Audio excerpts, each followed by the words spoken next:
Tuesday, August 13th, 2020. We have a quorum, so I will call this library board meeting to order. The first item on the agenda is that it's a public meeting notice, and we're doing it via teleconference, as well as for some of the people who have shown up here in the chamber. So, the second item, I guess, then, is the approval of the agenda. As we see it here, no other changes or anything, Paulina? No. So I will make a motion to approve the agenda as it's shown. Do I have a second? Second. I have a motion and a second. So we will go through and approve the agenda. Margaret Londler. Yay. Vince Virgo. Yep. Gabby Budensky. Yes. Sue Kimmel. Yes. Dave Martinka. Yes. Bernice Schmitz. Yes. Ruth Ann Webster. Yes. Carl Zeidler. Yes. Excellent. All right. Next, so motion approved. The third item is then the approval of the minutes from the July 9th, 2020 board meeting, and those were sent out in the packet and that everyone had access to. So hopefully everyone's had a chance to review them. And I will make a motion to approve the minutes from the July 9th, 2020 meeting. Do I have a second? Second. I have a motion and a second. Any discussion, any edits that anybody knows about or corrections? All right, hearing none, then we'll go through the approval process. Margaret. Yes. Vince. Yes? Gabby. Yes. Sue.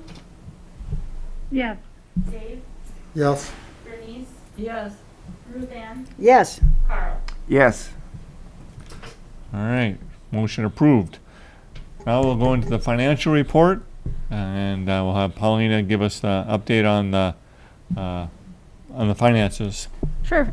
So we are 58.74% through 2020, and our budget is approximately 55% expended.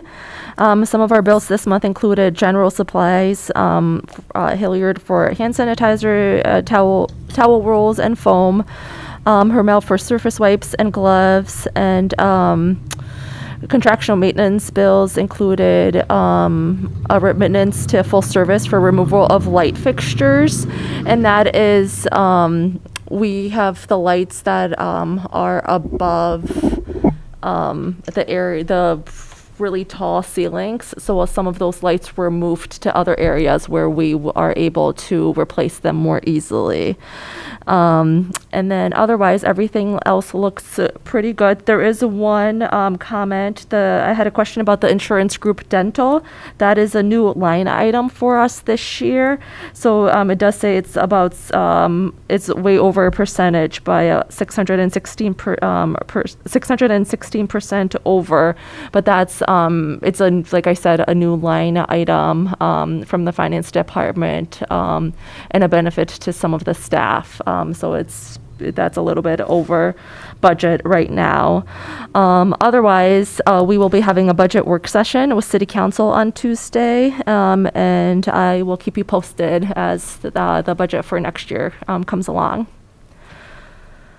All right, do we have any questions for Paulina on the finances? All right, hearing none, then we'll move on to the librarian's report. We'll start with the department activities report and statistics. Sure. For the most part, we're keeping steady. Some of our numbers are still down quite a bit. Our memory lab has had usage at least 2 or 3 times so far throughout the month. So patrons have brought in VHS tapes, cassette tapes, photographs, and old photos to utilize our equipment. And it seems like they're very happy with what they are able to do. I don't recall if I mentioned it last year. Tax prep wasn't never able to resume at the library, but we did get a final number from the coordinator, and I think before they closed down, before COVID hit, they had about 300 or so people that they helped, and they hope to come back next year. Otherwise, we're still going well with the contactless pickup. We saw about 46 people utilize that last month. And for the most part, if you have any questions, let me know.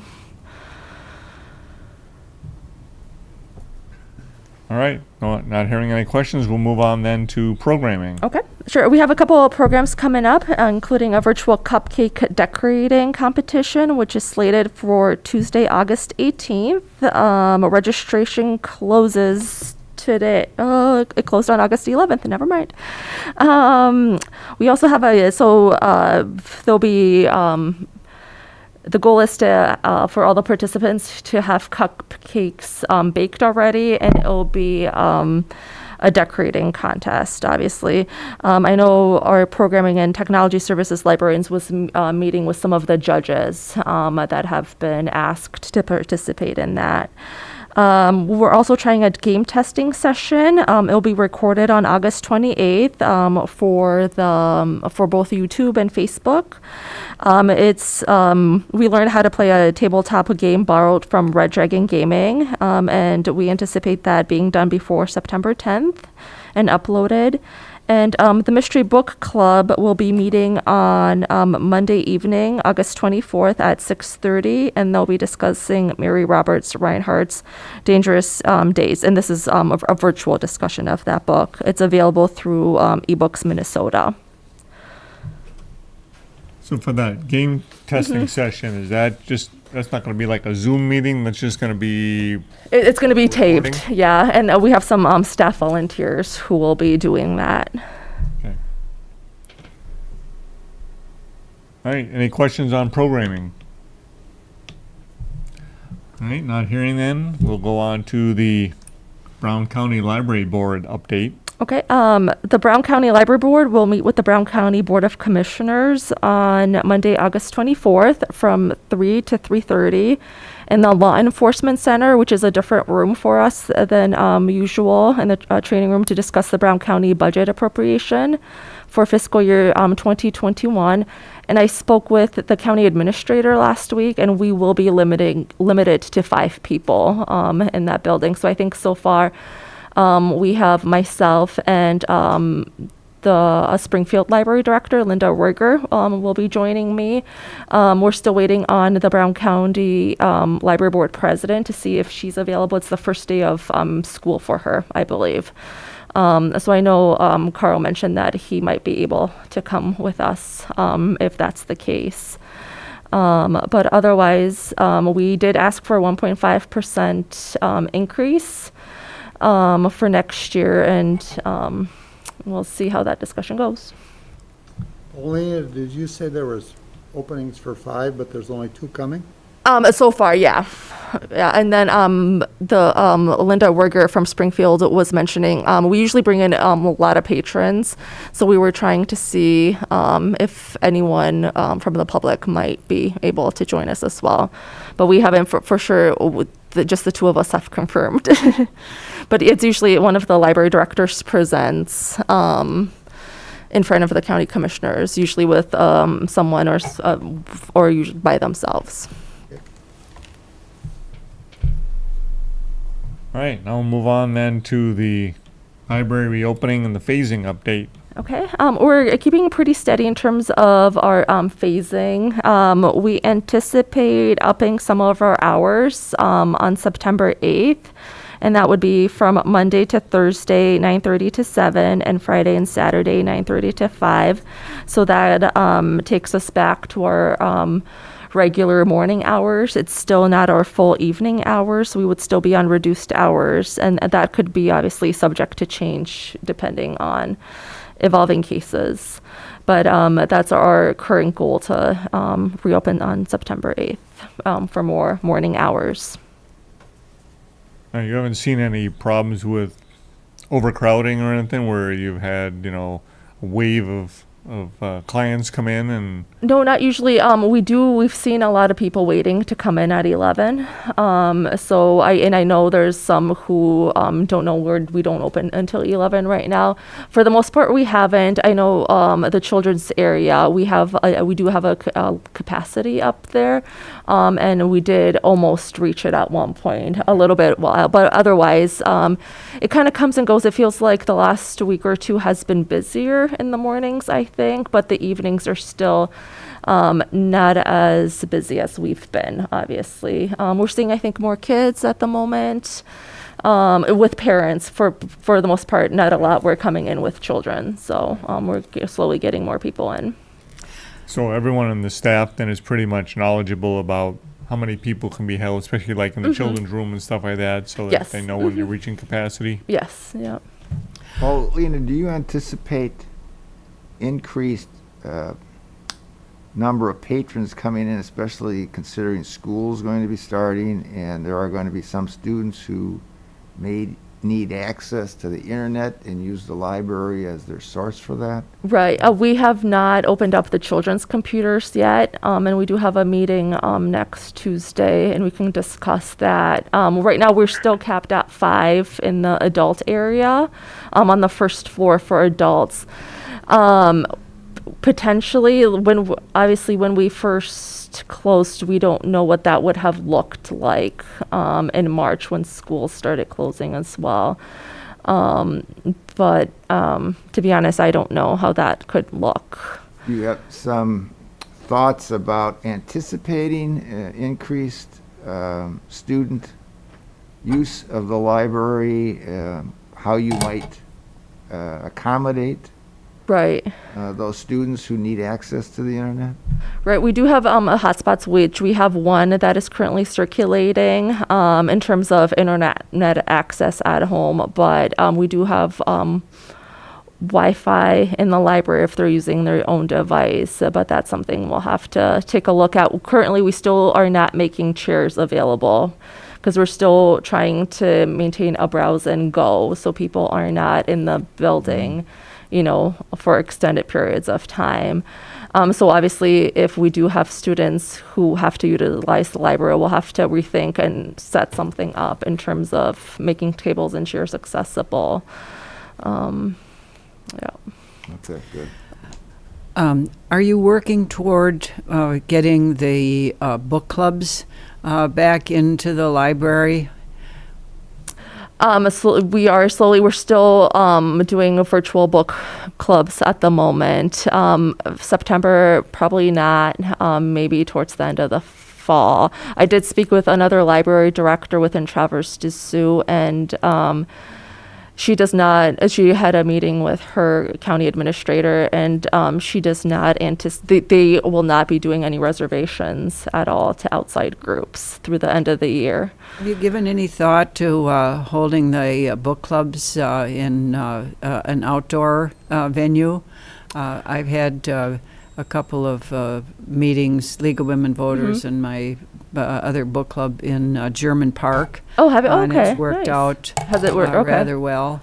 We could, I know some that have done that. We unfortunately don't, besides like the parking lot at the library, obviously it's not a good spot, but that is something we could consider. Well, Yeah. think about German Park. Right, that's a great location, yeah. That could work for like when the weather's permitting. Right. Right, Once the yeah. weather starts to get cold and stuff, you know, maybe looking at the meeting room downstairs. I mean, that's a pretty big area. If you spread people out, I mean, Right. we'd have to Right. yell to be But- heard. Right. But we it could can. be- Yeah, exactly, yeah. Yeah, that would be, I just have a question why we can't use the basement. And in fact, you could do it virtually online and use the basement That's and true, yeah. elect to have 10, 12 people come in the basement or whatever number you feel comfortable with. Okay. Yeah, I like that idea too. You've got some active book club members know, here. I And know, I'm yeah. really missing, Okay, I'm really, yeah. really, really missing Well, I my don't think book it's only clubs. that, it can be any Right. Right, type of use down there. okay. And so we could be breaking ground here for setting a precedent by doing that, and that'd be fine. I mean, the mystery group typically, what, tops is 12? Oh, yeah. And what that's a about big history? group. How big is that? History, Yeah, 8. so, Fiction is pretty, I think fiction has upwards of 12 or more sometimes, depends on the month. so I think if we could, you know, maybe make a test run with one of those down in the, either, you know, when the weather's permitting, doing it, finding an outside area, or, you know, trying it out in the basement too, in the meeting room. Would that complicate sanitation or sanitizing before and after for staff, or what do you anticipate? That does a little, that's one of the discussions in terms of why we haven't opened it up to outside groups or anything like that. But if Well, it, yeah, Yeah, but if there's Yeah. just 8 or 9 of us, we can Right. wipe off our own chairs. I mean, Right. I've done that. yeah. Yep. And, we're there for, what, an hour An hour. usually, so I think it's doable, so it's something we can look into. All right, any other questions or issues concerning the reopening and the phasing of the library?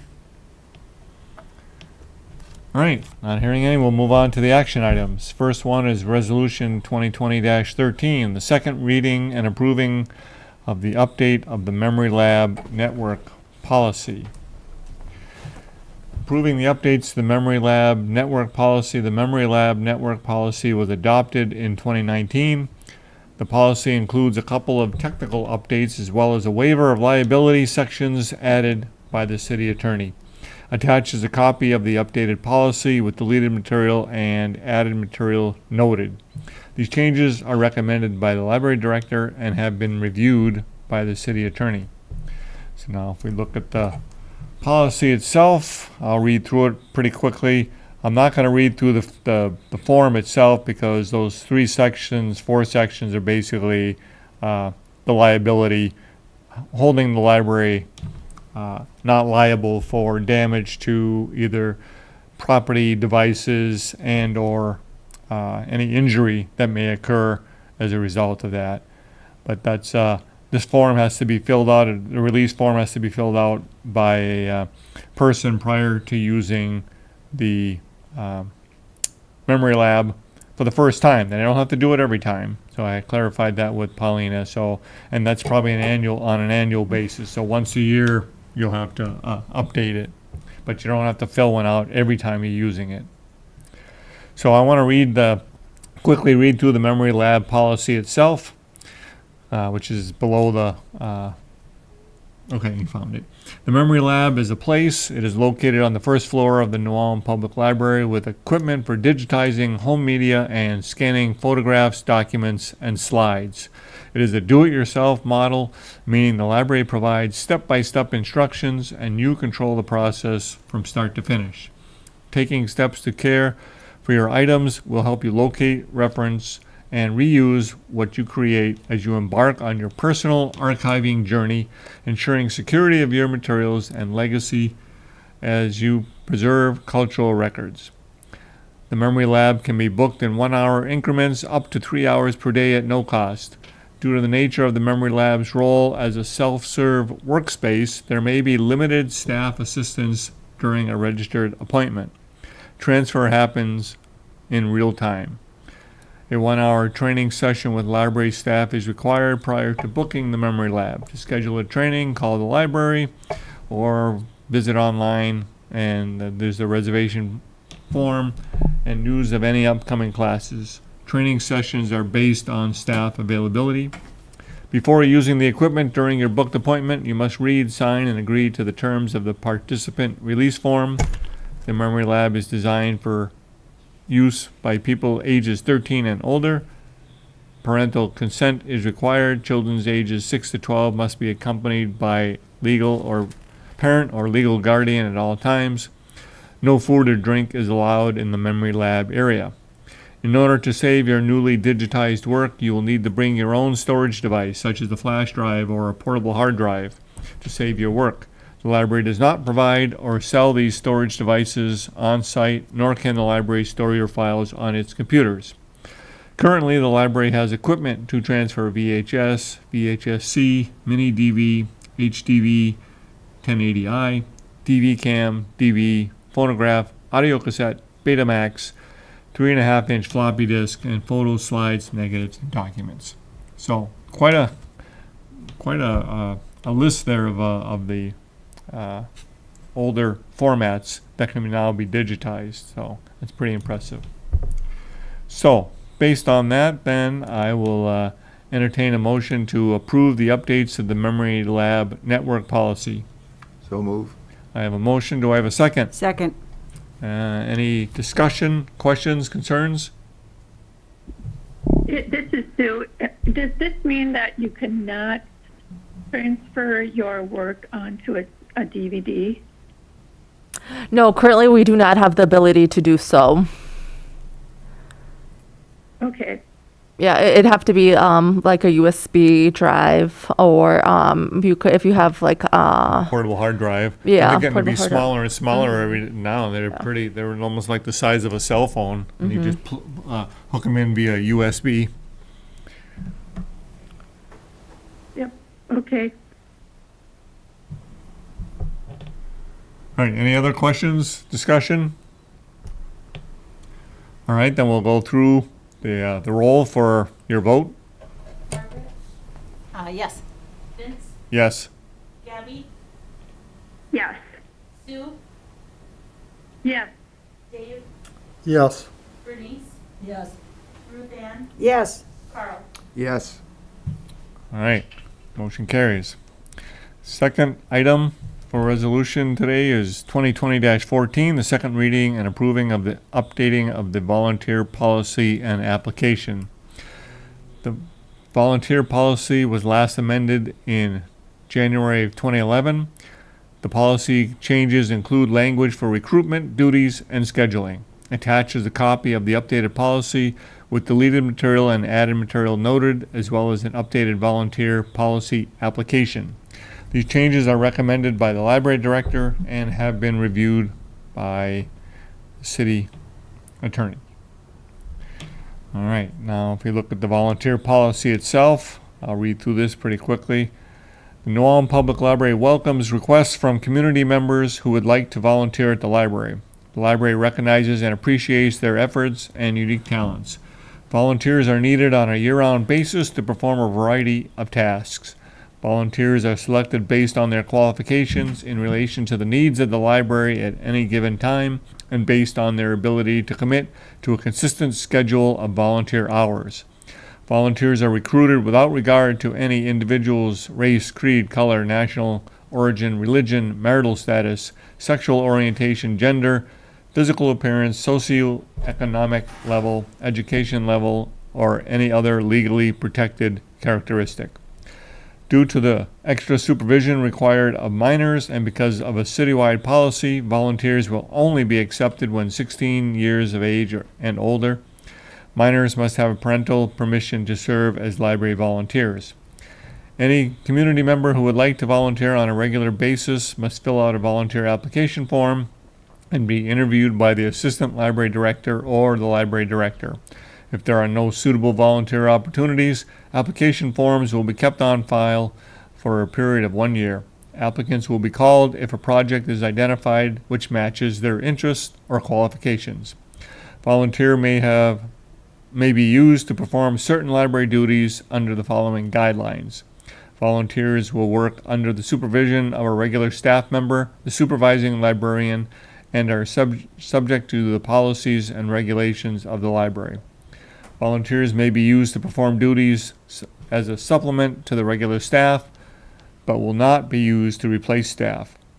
Duties which volunteers may perform include, but are not limited to, helping with youth or adult programs, delivery of materials to the homebound or institutionalized patrons, preparation of displays and work on publicity materials, mending and cleaning of library materials, digitization projects, and other similar duties. Work performed by volunteers is without compensation by the library and at the risk of the volunteer. The library does not carry insurance that protects the volunteer in case of accident or injury. Scheduling is based on the needs of the library and the sole discretion of the supervising librarian.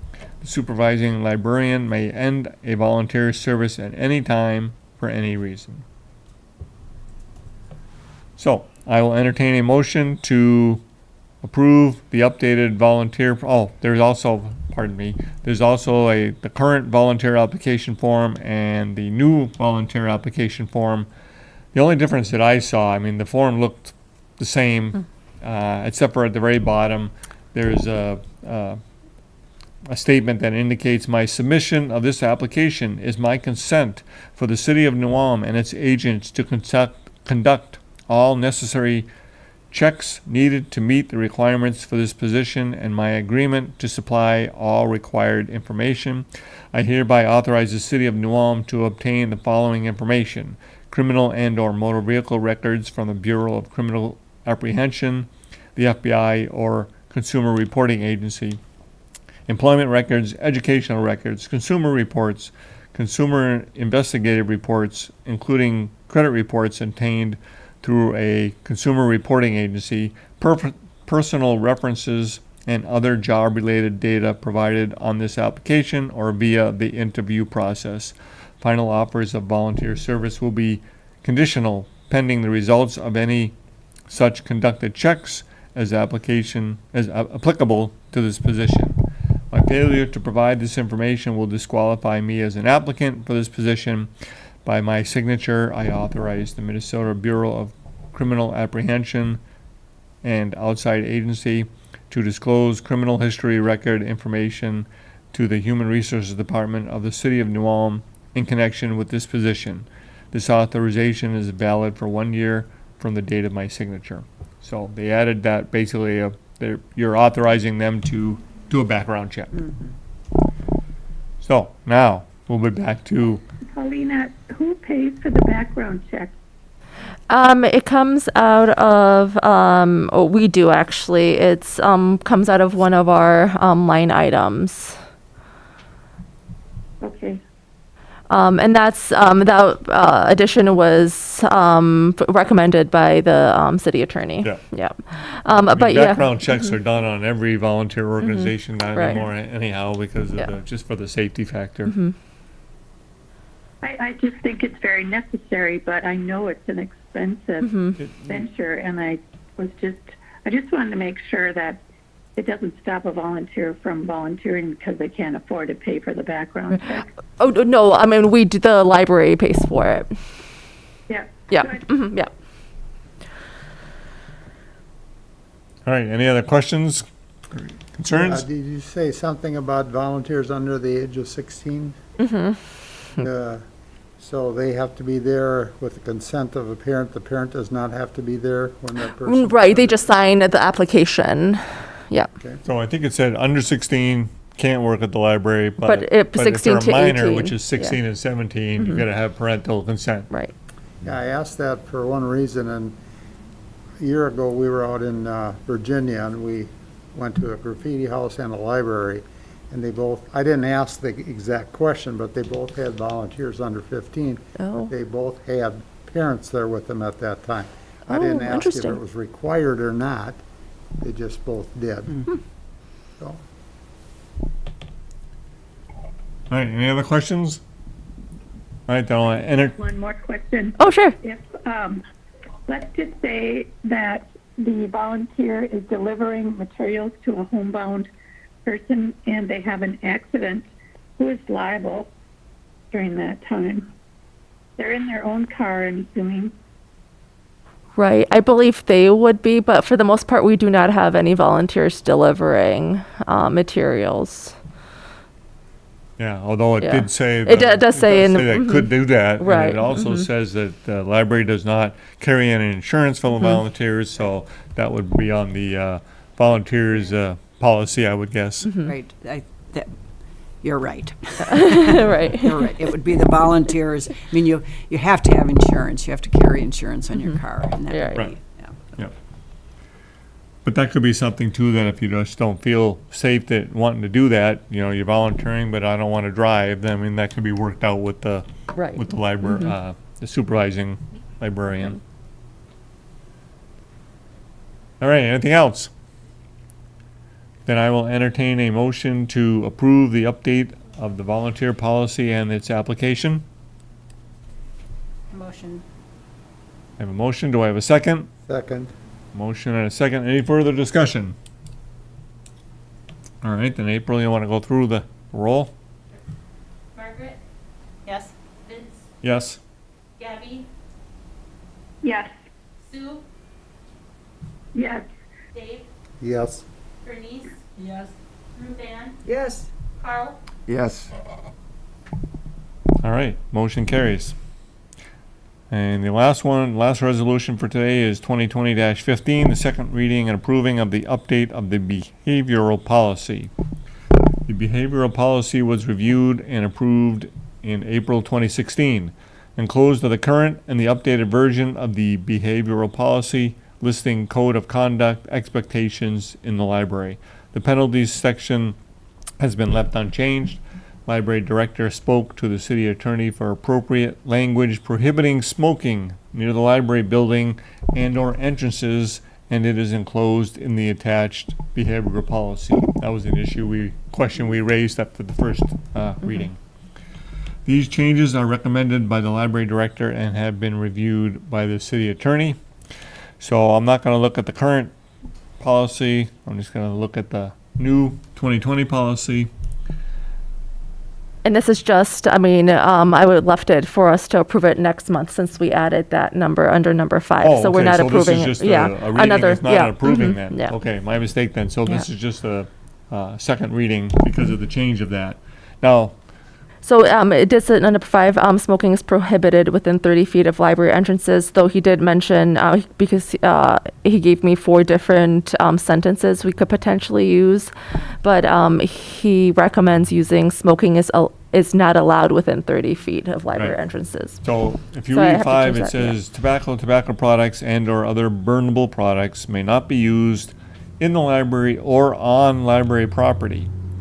So, but then also smoking is prohibited within 30 feet of library entrances. Now, I'm thinking that, okay, the two could be conflicting, but the front entrance, maybe, the sidewalk could be maybe within 30 feet.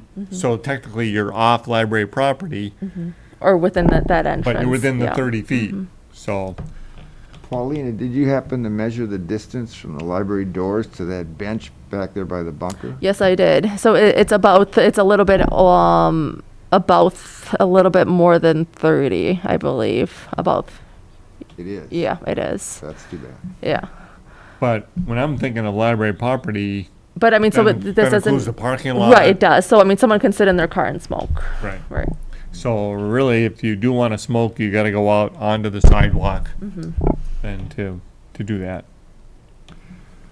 Okay, so I'm not going to read through all this. We have another month to read this. We'll take care of it next month, but hopefully everyone will have a chance to read through this. And depending on how busy we are next month, I may or may not read it then. So come prepared. More stuff, yeah. All right.